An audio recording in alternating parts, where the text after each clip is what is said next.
Le président ressoude les socialistes et le Premier ministre, lui, soigne ses alliés. Manuel Valls s'est rendu à la réunion du groupe RRDP ce matin, des radicaux de gauche qui l'ont massivement soutenu lors du vote de programme de stabilité. Essayons d'en savoir un peu plus sur la venue du Premier ministre à ce rendez-vous avec Roger Gérard Schwarzenberg, le président du groupe RRDP qui est à vos côtés, Germain Andrieux, salle des 4 colonnes.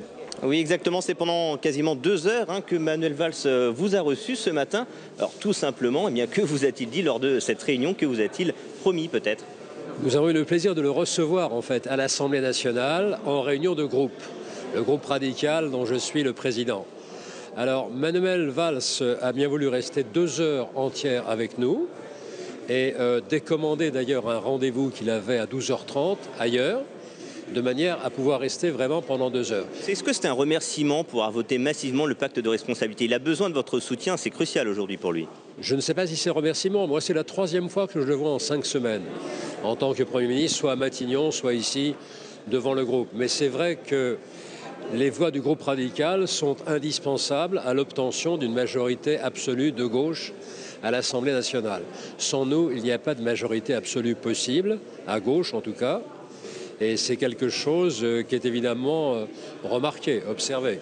Une dernière question, vous lui aviez demandé plus de garanties, vous lui aviez demandé que les petites retraites soient épargnées par ce pacte de responsabilité, par ces économies de dépenses publiques. Est-ce que vous avez demandé peut-être d'autres garanties qui pourraient voir le jour dès le mois de juin lors du projet de loi rectificative des finances publiques? Alors ce que nous avons obtenu, qui est très important pour le plan d'économie, c'est que la fixation du montant des petites retraites soit à 1 200 €.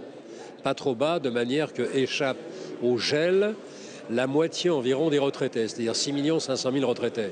Ce que j'ai demandé aujourd'hui, c'est que lors du vote de la loi de finances rectificative, des mesures soient prises d'allègement fiscal et en faveur du pouvoir d'achat, de manière que ce qui s'est passé il y a peu de temps sur le gel du barème de l'impôt sur le revenu soit maintenant compensé.